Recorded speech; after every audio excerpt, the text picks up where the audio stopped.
இது பர்சனல், அதை பத்தி வந்து நம்ம தலையிடக்கூடாதுன்னு சொல்றாங்க. ஆனா பர்சனல் வீட்டுக்குள்ளேயே த்ரிஷா வைக்கிற வரைக்கும் தான் பர்சனல். நீ சபை கொண்டு வந்ததுக்கு அப்புறம் இதை பர்சனல்லாம் சொல்ல முடியாது. அதுவும் நீங்க ஒரு லீடரா இருக்கப்போ பர்சனல் கிருஷ்ணன்லாம் வரக்கூடாது. உனக்கு ஒரு பொண்டாட்டியை கூட்டு வந்து நாங்க கேள்வி கேட்டா கேட்கலாம். நீங்க வேற ஒரு பொண்டாட்டி இருக்கப்ப வேற பொண்ணு கூட ஒரு பிரச்சனை இருக்குன்னு ஊரே புகஞ்சிட்டு இருக்க டைட்டில் அந்த பொண்ணு கூட வந்து நின்னா அது டாபிக்காக தான் செய்யும். சபைக்கு வரக்கூடாது. அது அவரோட அரசியல் வாழ்க்கையை பாதிக்குமா? மூளை இருக்கவங்க தமிழ்நாட்டில் இருக்கவங்களுக்குலாம் மூளை இருக்குன்றதுனால கண்டிப்பாக பாதிக்கும். இல்லைனாலும் பெருசாக டிஃப்ரென்ஸ் இருந்திருக்காது. தமிழ்நாட்டு மக்கள் உட்காந்து ஆக்டருக்கு அப்படின்ற மாதிரிலாம் போட மாட்டாங்க.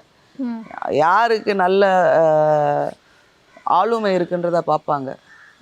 ஓகேவா? எதெல்லாம் முக்கியமான விஷயம் அந்த டாப்பிக்கை கவர் பண்ணுறாரான்றதை பார்ப்பாங்க. மோடி அடிக்கிறாங்களான்றதை யோசிப்போம்.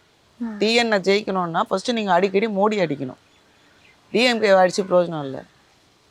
நீங்கள் மோடியை அடித்தாதான் உங்கள் மேலே நம்பிக்கை வரும். சமத்துவம் நிறைய பேசணும். ஜாதி பிரச்சனையை நீங்கள் வந்துட்டு அட்ரஸ் பண்ணணும். நீட்டு போகிறதுக்கு டிஎம்கே பண்ணலை, நீங்கள் என்ன பண்ணீங்கன்னு காட்டணும். அவங்களோட எக்ஸ்ட்ராவாக என்ன பெனிஃபிட்ஸ் நீங்கள் வந்தால் எங்களுக்கு கிடைக்கும்ன்றதை நீங்கள் ப்ரூவ் பண்ணணும்.